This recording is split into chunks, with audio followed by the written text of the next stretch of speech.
जय श्री राधे कृष्ण। प्रिय मित्रों, वीडियो को शुरू करने से पहले आइए प्रार्थना करें। हे कृष्णा, जो भी भक्त आज इस अमृतवाणी को सुन रहा है, उनके जीवन में आपकी कृपा सदा बनी रहे और उनके सभी कष्ट दूर हो। मित्रों, इस अद्भुत वाणी को सुनने से पहले अपने विचार और भक्ति को व्यक्त करते हुए नीचे कमेंट में जय श्री राधे कृष्ण जरूर लिखें। आपकी यह भक्ति हमारी इस यात्रा को और भी अद्भुत बनाएगी।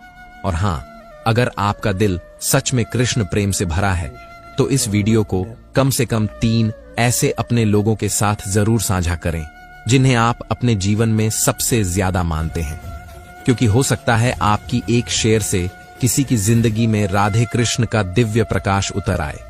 साथ ही नियति के रहस्य को समझना आसान नहीं है।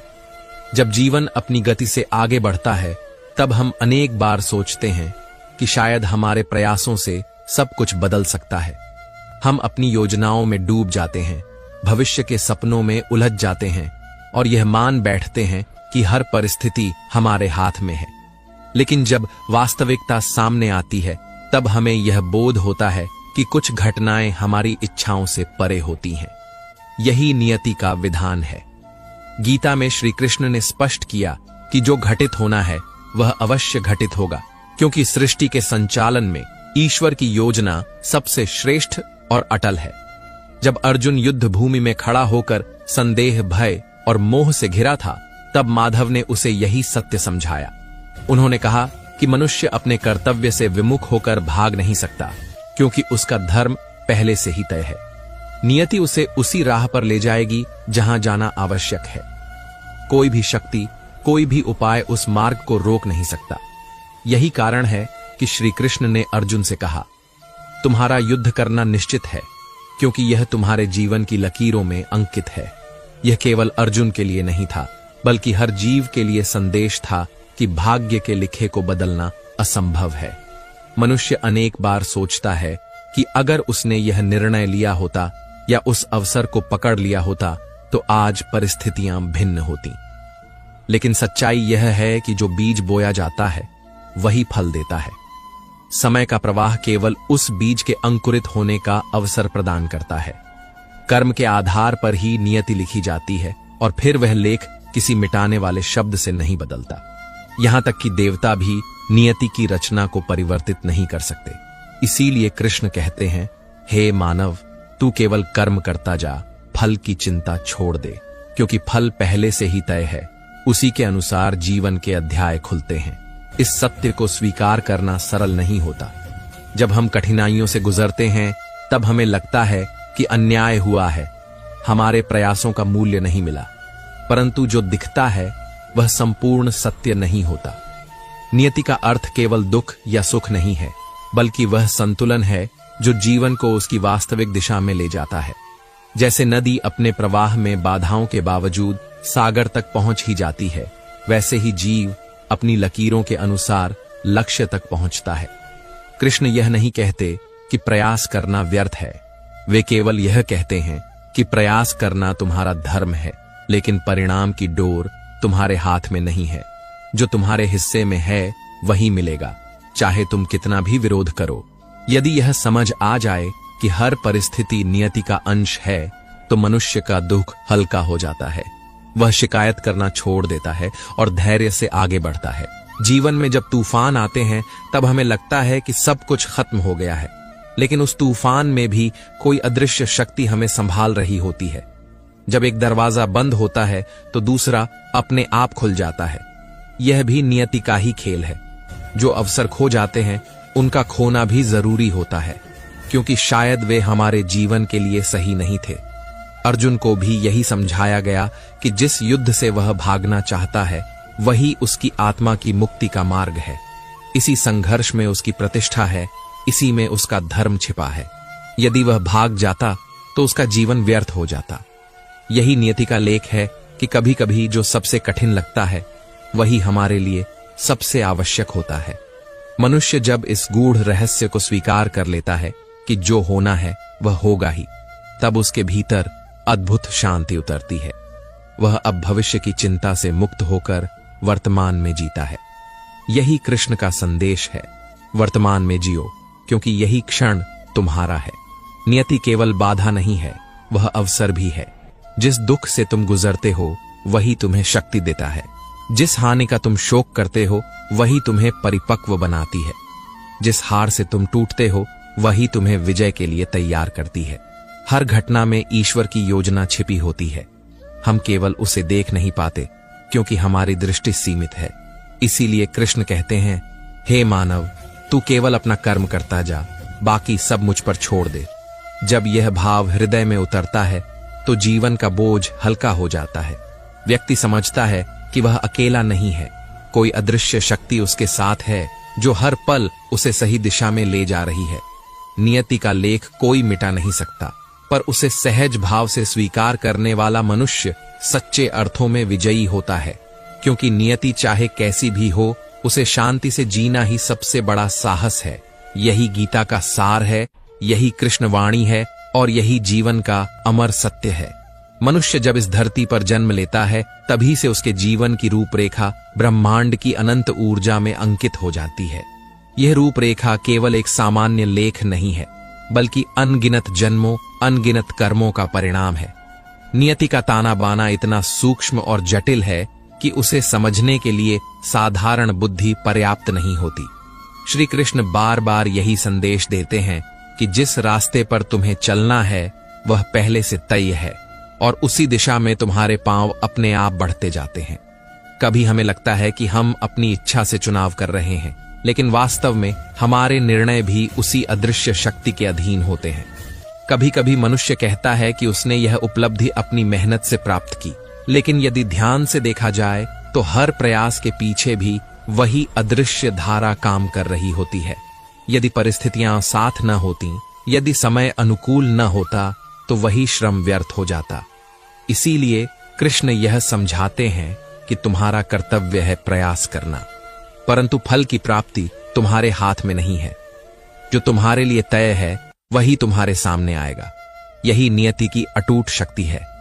जब दुखों का बोझ असहनीय लगता है तब आत्मा यह प्रश्न करती है कि क्यों मुझे ही यह सब सहना पड़ा, क्यों मेरी राह इतनी कठिन रखी गई। लेकिन अगर गहराई से देखा जाए तो वही कठिनाई हमारे भीतर छुपी हुई ताकत को जगाने का साधन बनती है। जिस तरह सोने को तपकर ही शुद्ध किया जाता है, उसी तरह आत्मा को चुनौतियों से गुजरकर ही मजबूत बनाया जाता है। नियति का लेख किसी दंड का रूप नहीं है, बल्कि आत्मा की प्रगति का मार्ग है। कृष्ण ने अर्जुन को यही समझाया कि जिस युद्ध से वह भागना चाहता है, उसी युद्ध में उसकी मुक्ति है। यही उसका धर्म है, यही उसका सत्य है। यदि वह पलायन करता तो वह अपने जीवन का सबसे बड़ा अवसर खो देता।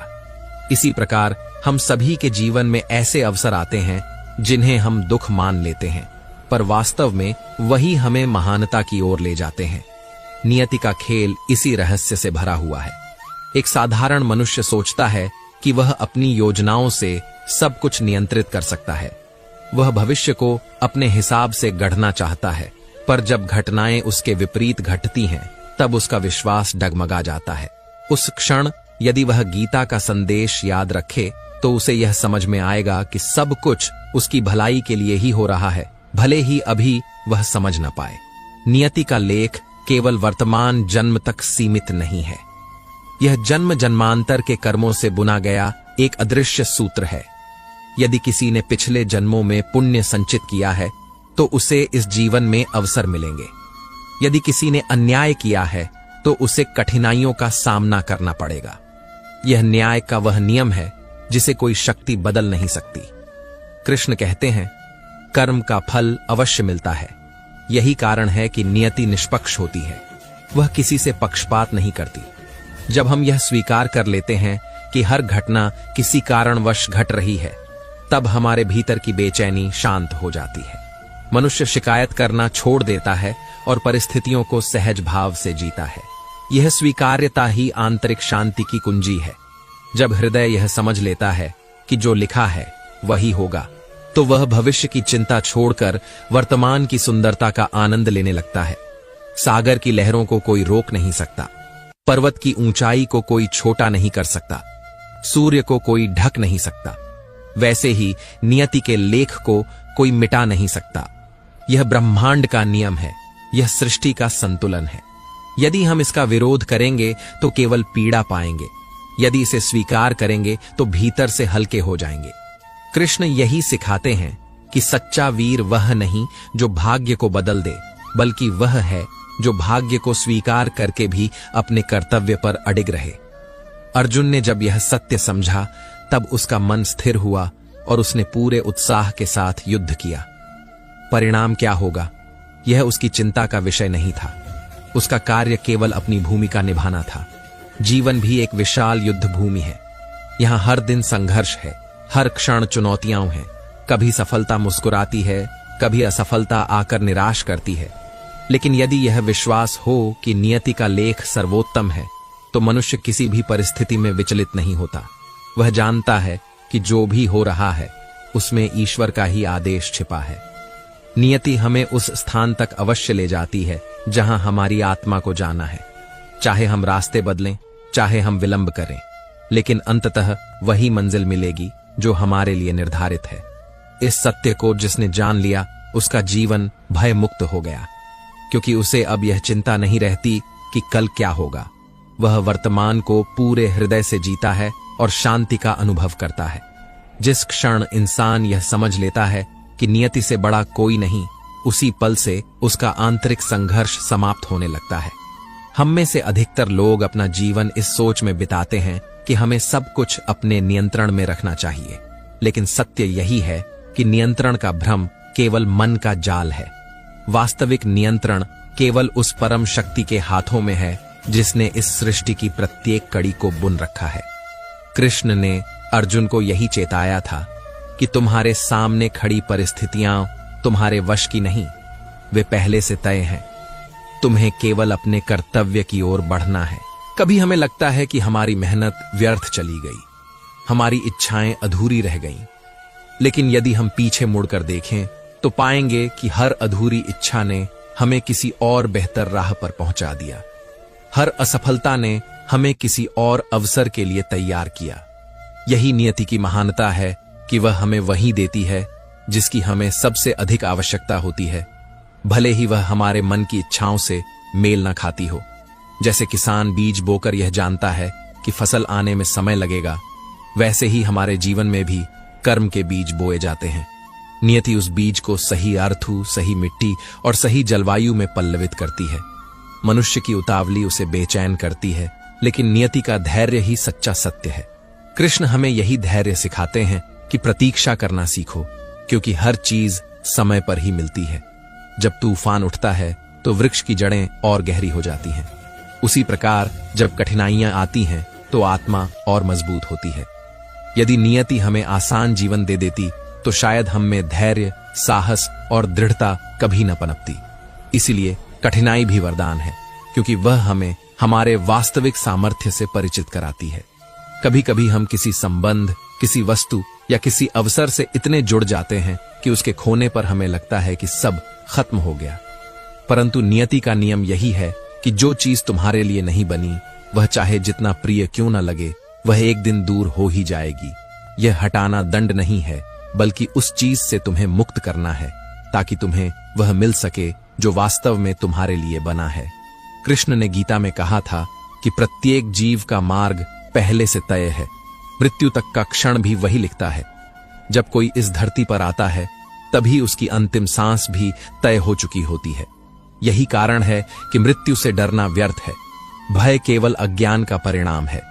जिसने यह जान लिया कि हर सांस नियति का उपहार है, वह भयमुक्त होकर जीता है। नियति केवल दुख नहीं देती, वह असीम आनंद भी देती है। जब मनुष्य उसका विरोध करना छोड़ देता है और उसे गले लगाता है, तब जीवन मधुर हो उठता है। उस समय साधारण बातें भी चमत्कार लगने लगती हैं। एक फूल का खिलना, एक पक्षी का गान, एक बच्चे की मुस्कान, सब कुछ दिव्य प्रतीत होने लगता है। यह वही अवस्था है जहां आत्मा नियति से तालमेल बिठा लेती है। याद रखो, नियति को मिटाया नहीं जा सकता, लेकिन उसके साथ चलना सीखा जा सकता है। जैसे नाविक तूफान को रोक नहीं सकता, परंतु वह अपनी पतवार उसी दिशा में मोड़ सकता है जिससे वह लहरों के साथ बहकर अपने गंतव्य तक पहुंच जाए। उसी प्रकार मनुष्य भी जब नियति के साथ कदम मिलाता है तो जीवन सहज और आनंदमय हो जाता है। जो लोग नियति का विरोध करते हैं वे निरंतर दुखी रहते हैं। उनका मन बेचैनी और असंतोष से भरा रहता है। लेकिन जो लोग उसे स्वीकार कर लेते हैं वे परिस्थितियों में भी प्रसन्न रहते हैं। यही कारण है कि संत, आर्षी और ज्ञानी कभी परिस्थितियों से विचलित नहीं होते। उन्हें पता होता है कि जो हो रहा है उसमें भी ईश्वर का आदेश है। अर्जुन ने जब यह स्वीकार किया कि उसका युद्ध करना निश्चित है, तभी उसके भीतर की दुविधा समाप्त हुई। उसी क्षण से वह निडर होकर आगे बढ़ा और अपने धर्म का पालन किया। यही शिक्षा हर मनुष्य के लिए है कि नियति से मत भागो, उसे स्वीकार करो, क्योंकि जो लिखा है वही होगा। लेकिन उसे जीने का तरीका तुम्हारे हाथ में है। डर कर जियोगे या साहस से जियोगे। नियति के विषय में सबसे अद्भुत बात यह है कि वह कभी अन्याय नहीं करती। साधारण दृष्टि से देखने पर भले ही यह लगे कि किसी को बिना मेहनत सफलता मिल रही है और कोई अथक प्रयासों के बाद भी खाली हाथ लौट रहा है, लेकिन गहराई से समझो तो सब कुछ न्याय संगत है। जो वर्तमान में प्राप्त हो रहा है वह केवल इसी जन्म का फल नहीं बल्कि अनेक जन्मों का संचित परिणाम है। यही कारण है कि कृष्ण ने कहा, कर्मफल से बचना असंभव है। जो बोया गया है वही उगेगा, और जब वह उगता है तो कोई शक्ति उसे रोक नहीं सकती। मनुष्य का मन बार बार विद्रोह करता है। वह सोचता है कि क्यों मुझे ही कठिन रास्ता मिला, क्यों मेरा जीवन दूसरों की तरह सहज नहीं। परंतु इस प्रश्न का उत्तर भी नियति में छिपा है। जिस आत्मा को जितना ऊंचा उठाना होता है उसे उतनी ही कठोर परिस्थितियों से गुजरना पड़ता है। जैसे हीरा बनने के लिए कोयले को आग में तपना पड़ता है, वैसे ही आत्मा को भी चमकने के लिए पीड़ा सहनी होती है। नियति वही कठिनाइयां चुनती है जो तुम्हारे विकास के लिए आवश्यक होती है। कभी कभी हम सोचते हैं कि सब कुछ हमारी योजना के अनुसार हो जाए तो जीवन कितना आसान हो, लेकिन क्या सचमुच वही जीवन सार्थक होगा? यदि मनुष्य को हर चीज बिना संघर्ष मिल जाए तो उसका साहस, उसका धैर्य, उसकी रचनात्मकता और उसका आत्मबल कहां से आएगा? इसलिए नियति आसान नहीं रखती, वह हमें चुनौतियों में डालती है ताकि हम अपनी छिपी हुई शक्ति को पहचान सकें। श्री कृष्ण ने अर्जुन से यही कहा था कि युद्ध से भागना तुम्हारे स्वभाव में नहीं है। यदि तुम पलायन करोगे तो यह तुम्हारी आत्मा के धर्म के विपरीत होगा।